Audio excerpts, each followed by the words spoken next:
All right, Rick and Judy are here this morning from Miami. Mary Grimmy now from Oldsmar as well. Alan and Eddie, I can't tell if they're in Washington or New York. They go back and forth. Ray is in Washington Heights. Bobby Vance is in Kissimmee. And somebody down here is All Souls, but I don't know who All Souls is. Oh, that's Bobby Vance is down here. Okay, so this is what we've got as we're starting out with.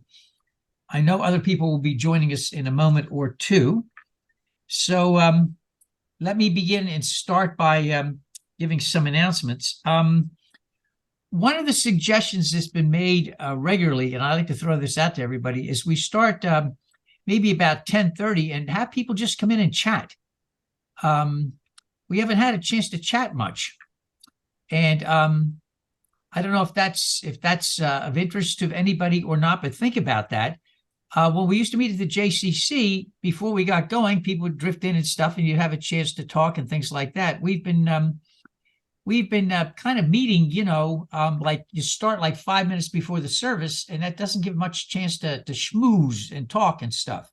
So I want you all to think about that. Maybe 25 of 11 coming in 25 minutes early, and people coming and just chatting and saying hello and seeing what's going on, and just taking some time. What do you think, Maureen? You're shaking your head. Good. Okay. Good for us. Yeah, I'm always logged in early.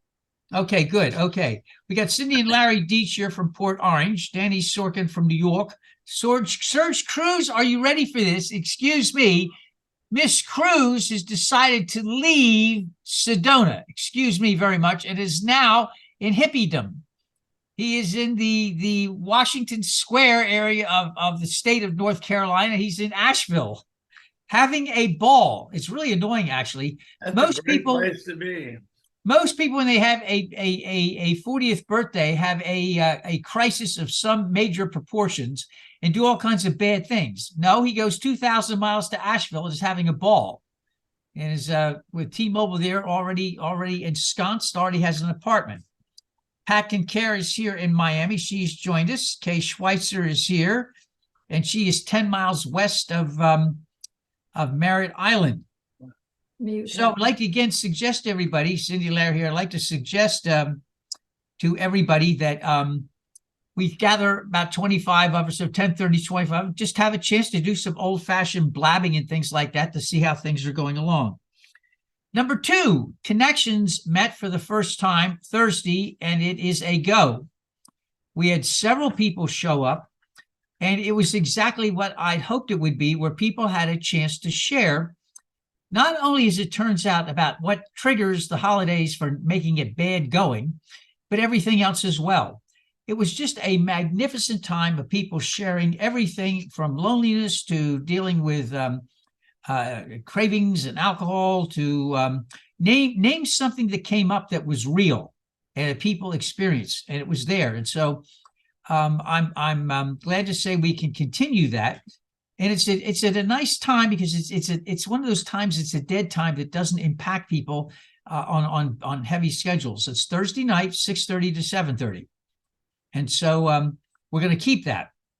It looks good, and hopefully that is something we can consider in the new year as a regular thing as well. It'd be nice to have something like Connections, nice to have something like the book club regularly, and that gets me into our next thing. Next Sunday, by the way, we are meeting again, back to back. This time it's our Thanksgiving service. We're going to be at Aureli's, which means we will also be at Zoom. But for those who want to meet in person, we can go over to Aureli's. She has that big room where everybody plops themselves down on a sofa, just relaxes, like literally a house church kind of a thing. And those who haven't had a chance to see each other face to face, it's a chance to do it. But we're on Zoom as well. We do both. So I want to talk also, if I can, for a moment to remind everybody who is able, and I'm going to have to start doing something I don't like to do. I'm going to have to talk about giving and send out some emails and things. We have some real possibilities now in 2024, possibilities we've not had before. We can have more services a month. We're going to have 3 services in December, 3 services in January. We've got the staff and the time. We've got book club. We've got Connections. Connections is something that seemed it's just made very, very good sense. But we can't do that on $13,000 a year. And so we're going to have to think about how we can expand, if at all possible. A lot of our members are living check to check, paycheck to paycheck, and are tight. We understand that. That's not about that kind of giving. It's those who have forgotten about us, attend but forget. And so I need to remind everybody gently to remind us to remember all souls if they can. So looking ahead, connections on Thursday nights now, 6:30 to 7:30. Just share what you need to share, and you have to share anything. But it was just really, it was just very, very good. Just good. Barbara Young is with us. She was back. She was up in Virginia. I want to say, I think it was West Virginia. But Barbara, are you in, I keep looking at West Virginia? Virginia. Virginia. Up there during the fall foliage. You had beautiful pictures. Beautiful. Oh, it was gorgeous. Did you bring a cat back with you? No. No cat, no rescued cats. No dogs. Oh, I visited with dogs. My neighbors have black and tan and walker hounds, young dogs. So I visited with them, got a dog fix. Yeah, but you didn't bring one home. Nope. But was the you know, the kind of like in the back of your head, maybe was that there at all? You know, if I was 20 years younger, yeah, or 10 years younger, but you know, I just have to live vicariously. I get what Barbara's Okay. saying. Wizard and Sadie are old now, and when they go, I can't get another dog. So I talked this way. I talked to my neighbors, 2 sets of neighbors. They asked if I could walk their dogs. They said, "Oh my God, when do you want to start?" Okay, everybody, one more time. We got Donald here from Oldsmar. Andrea is here with the thing. Wait a minute, that's not the thing. What is that? Whoa, that's not the thing. What is that? This would be the three-legged void kitten. Okay. Does the This would be three-legged thing boy 3. kitten have a name? Toothless. You know, is anybody in this congregation sane? Seriously, is anybody here? Really, he's toothless. He's three-legged kitten. He's called Toothless. Is that really his name? Yes. All right. The Reverend says yes. Okay. Felix is here from Miami. Barbara's here from South Miami. Mary's from Oldsmar. Rick and Judy are here from Miami. Maureen and Pat are here. She's here from New York visiting. Ray is from Washington Heights, New York. Alan and Eddie are either in Washington or New York or Washington. Bobby Vance is in Kissimmee. Cindy and Larry are from Port Orange. Amelia Schweitzer, 10 miles west of Merritt Island. Pack and Care here in Miami. Serge is in Asheville. Thank you very much. And Danny Sorkin is from Forest Hills.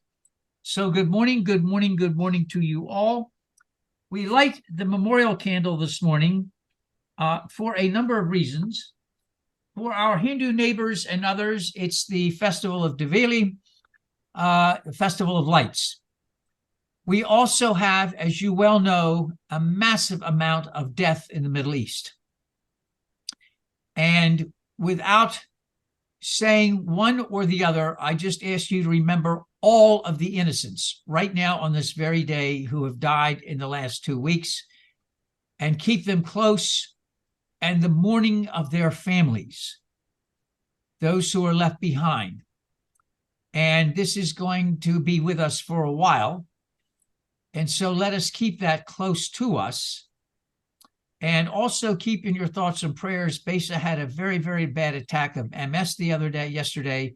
And so we ask you to keep her in your thoughts and prayers as well. As we begin, we want to thank you, Felix and Ray and Bobby for reading this morning. Daniel for doing the tech. And Andrea is sharing with us this morning from Iowa. And there she has the beast. Barbara, I don't know if you've seen that beast. That is you ready for this? A Norwegian forest cat. It is the size of a Norwegian forest. It's related to the Maine coon cat. And black bears. And black bear. Oh, thank you. All right. We begin with our music, the Gale. Gale, how do you pronounce that? Gale. Gale. By Doobie MacLean. Okay, thank you. Thank you, the Gale. Our call to worship this morning was written by Andrea, and I'm going to ask you to read the indented part. It is a responsive call to worship. And again, Andrea wrote this, and so we will read it responsively. Blessed are we who gather with open hearts in this place today. Blessed are we, the chalice lighters of resistance, justice, love, and faith. Blessed are we, the heretics, outcasts, and walkers of our own way. Blessed are we, the border crossers, the refugees, the immigrants, the poor, the wanderers who are never lost.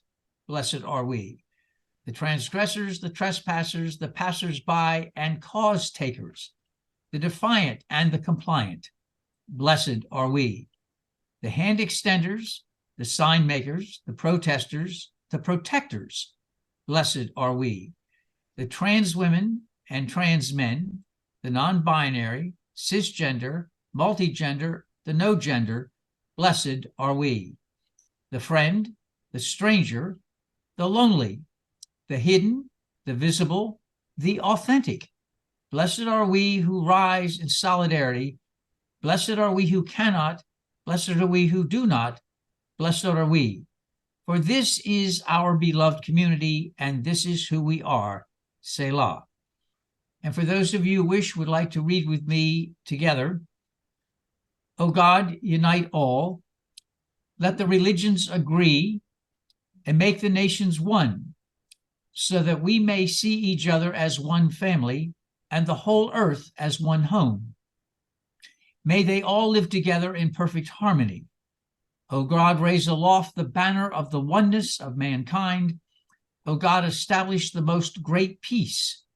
O God, brighten our eyes with the light of thy guidance.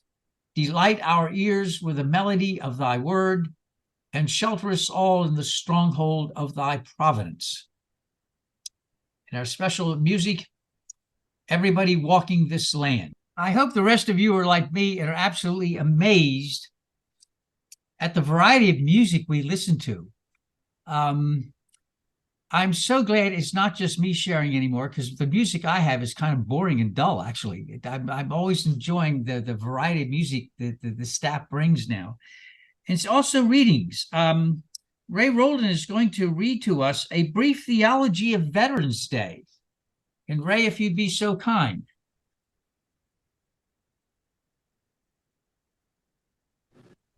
I wasn't planning on reading that one. Hold on. Oh, which one were you going to read, Ray? I've got it backwards then. Okay, which one were you going to read? It was Twilight.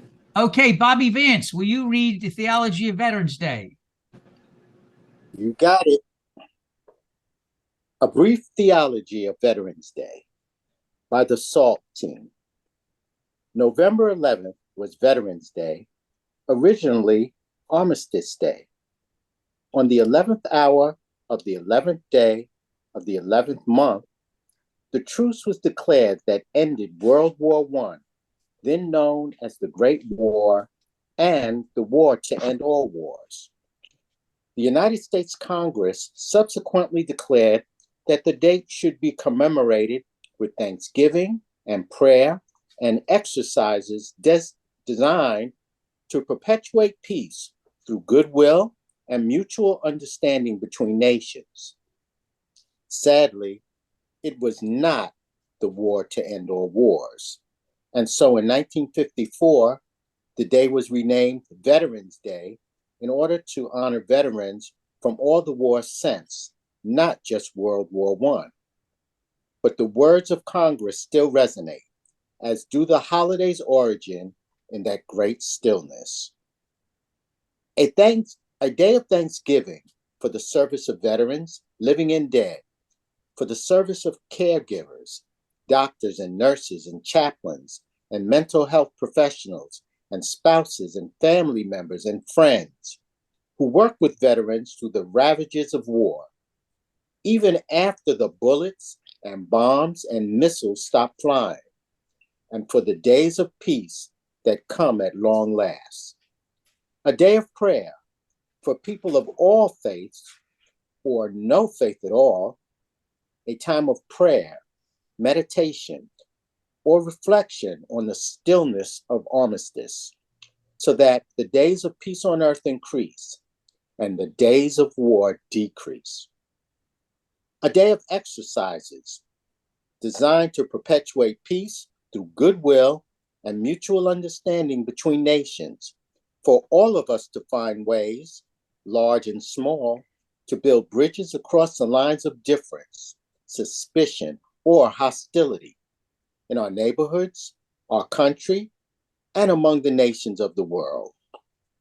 To lay down our arms, to step into a new stillness together, to sing with our ancestors that we too will lay down our swords and shields down by the riverside and study war no more, so that the next 100+ years may be more peaceful than the last. Thank you, Bobby. And leading us in a responsive reading is Felix. Felix will read the one part. We'll read the indented, and I'll lead us in the indented. Felix, if you would. When our history was just stories told around fires. Tales of where we came from, tales of where we will go. Sorry. Tales of who we were and who we wanted to be. We remembered the old stories. Retelling. The retellings of memory and hope alike. Okay, we got it mixed up. Okay, go ahead. If you lead us again, Felix. Okay. We remembered the old stories. The retelling of memory and hope alike. Strengthening what binds us. Expanding our hearths to welcome more. Our elders taught us their elders' memories. Just so that our children would teach their children ours. We are and have always been a people of story, a people of memory. We are keepers of an ancient flame. Weavers of ancient webs. Prime movers in holy times, Salah. And reading from Twilight People is Ray Roldan. Good morning, everybody. Twilight people, as the sun sinks and the colors of the day turn, we offer a blessing for the twilight. For twilight is neither day nor night. Hold on, something just jumped on me. No, that was not you. That was the tech. Go ahead. Okay, I'll start again. Okay. As the sun sinks and the color of the day turns, we offer blessing for the twilight. For twilight is neither day nor night, but in between. We are all twilight people. We can never be fully labeled or defined. We are many identities and loves, many genders and more and none. We are in between roles, at the intersection of histories, or between place and place. We are crisscross, paths of memory and destination, streaks of light and swirl together. We are neither day nor night. We are both neither and all. May the sacred in-between of this gathering suspend our certainties, soften our judgments, and widen our vision. May this in-between illuminate our way to the God who transcends all categories and definitions. May the in-between people who have come to pray be lifted up into this twilight. We cannot always define. We can always say a blessing. Blessed are you, God of all, who made and moves with us in the twilight. And the Pine Box Boys. Wow. Okay. The Pine Box Boys.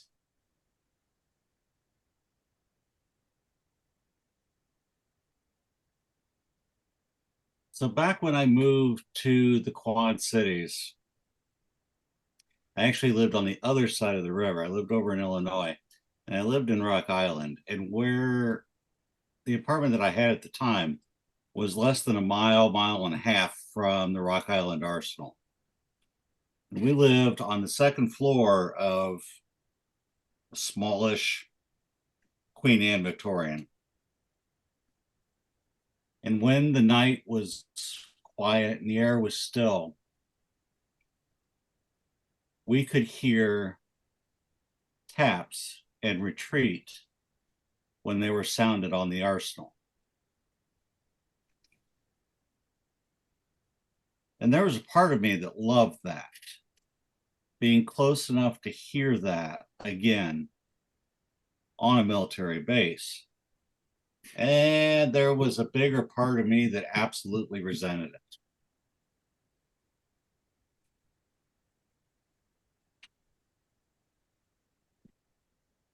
Let me tell you why, especially since yesterday was Veterans Day. The year before I started seminary, my father-in-law passed. And he was a veteran of Vietnam War. And like many veterans of that time, he didn't talk about his time in service. His service wasn't voluntary. But there was one time where he did talk about it, and it's when I was introduced to him, not long after my spouse and I started dating. His was also the first funeral that I ever officiated, and the first Baha'i service that I ever stood in front of as a spiritual guide. Ren, my spouse, is also an Army veteran, just like I am. And when I was introduced to their father, I mentioned the unit that I served in at Fort Lewis, Washington. Foxtrot Company, 52nd Infantry, 201st Military Intelligence Battalion. My father-in-law asked me if we still wore 3 meritorious unit designations from Vietnam. I nodded in the affirmative, and he proceeded to tell me the exact cost of that designation on both sides of the conflict, because it was his unit that earned it. I had served in the same unit he had served in. And so long after he passed, we found the box of medals that he had been awarded. Purple Hearts and Bronze Stars, those aforementioned Meritorious Unit Awards, all of them in a wooden box buried in the back of a closet in his bedroom. Unwanted memories.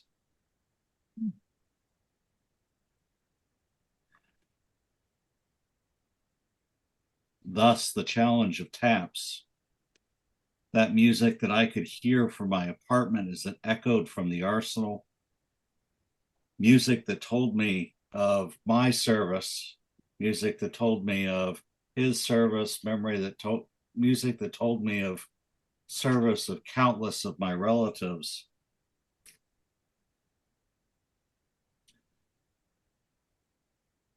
And yet, violence, as the Christian scriptures say, begets violence. And honestly, I sleep a lot better on this side of the river now because I can't hear the bugles anymore. I feel a little guilty for that sometimes, but only a little. November, on the other hand, I still don't like it. As far as months go, November is my least favorite month out of the year. Because November has always been the month where all the joy that I had experienced during the harvest and Halloween seasons, where all the festivals and outdoor activities had been replaced in a flash by the mad rush to prepare for Christmas shopping season. And because I live in the Midwest now, November brings with it a dramatic and painful weather turns. It brings with it the first taste of winter's bitter breath and the return to daylight savings time, or the return to daylight standard time. So once you've caught up with that, and you realize that Thanksgiving is 2 weeks away, then the Transgender Day of Remembrance reminders start hitting your inbox. The invites to show up and show support, maybe to even speak. And it's a lot. Not my words. Those are my therapist's words. I can't tell you my words because Kenneth would fire me for my words.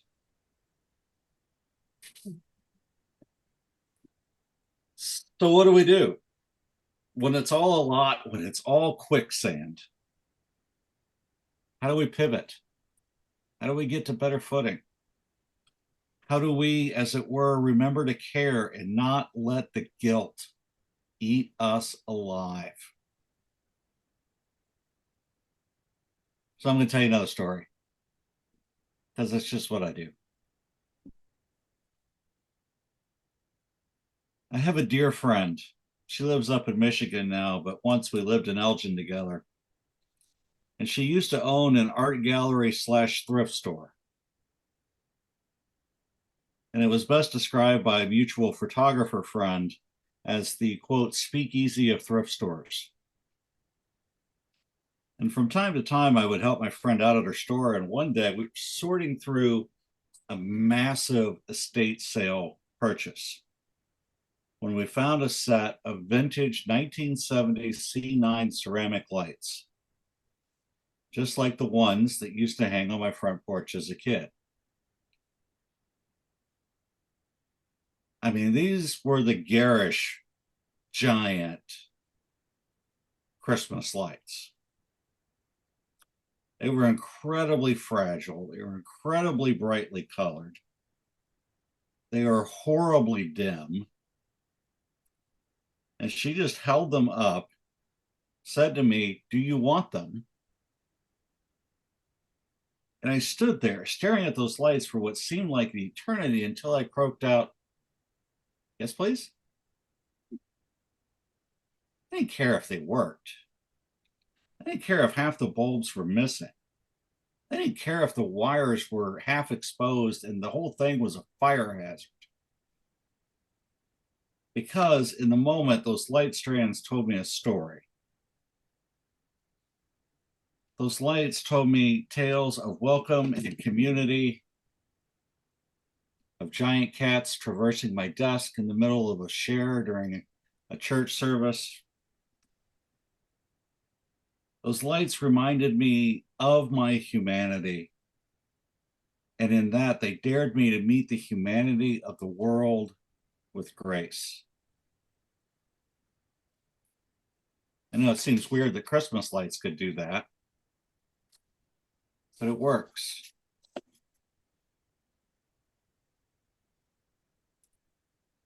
So one of the ways that my pivot to happy this month looks is a lot like hanging up enough Christmas lights in my office to make the fire department nervous and the electric company salivate.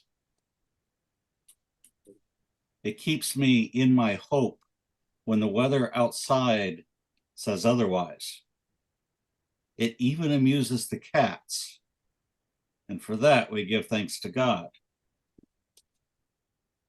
My spouse is a sixth generation Baha'i turned Unitarian Universalist. And there are these words in their tradition.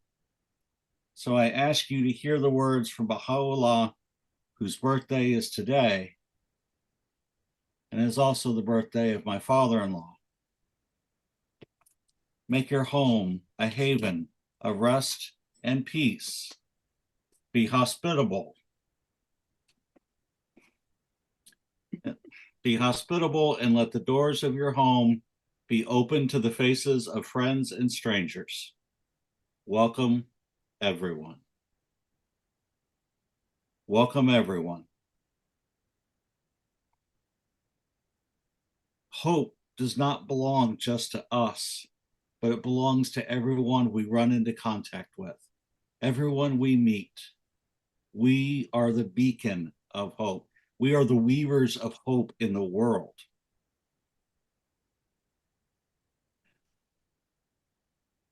That's how we can pivot to happy in a season that desires misery. That's how we can be remembered for something more. That's how we welcome the other. We make our places a haven of rest and peace and hope. And that's a thing I can get behind. So go, set the world on fire. Be grace in the world. Be love in motion. Selah.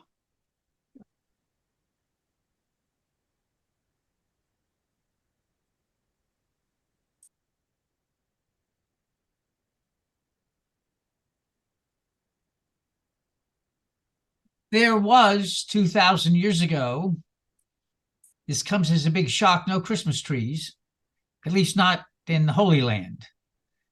The trees may have been the cedars of Lebanon, but as far as Odin lovers, they may have been up in north, but not down in down where Jesus was being born.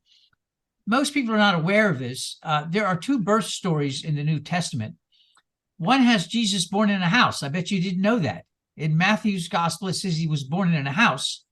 Luke's gospel said he was born in a manger. Most of us think that he was probably born in Nazareth, and the Gospel of Mark implies he was born by Joseph and Mary, very simply, in a peasant home. There was no gifts. There were no gifts, contrary to what Matthew writes. There was just simple love. Simple love. Simple, simple love. Kind of what Andrea was saying in reading from the Baha'i thing. You make yourself a home. You welcome all. You give love. And Jesus took that and that kind of attitude when he broke bread. In Jesus' time, you didn't break bread with everybody. You stayed with your own, whatever your own may be. He consistently annoyed everybody by breaking bread with, do you love this phrase, everybody? Publicans and sinners. Now, if you want to know who publicans and sinners are, take a look right here. This is us. We are publicans and sinners. Yes, we are not orthodox in our beliefs, mercy no, and God only knows what we think politically or anything else. We are the riffraff, the publicans and sinners, the things that you read about in Andrea's writings today. So here we are, and this is the type of people he broke bread with. He broke bread, simple bread.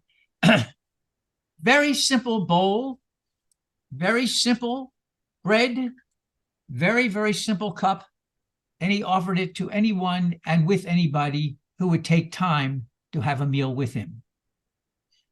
We offer the same on Zoom symbolically to remind everybody that everybody is welcomed here. Everybody is accepted. Everybody is affirmed. It's that simple. And so we offer this.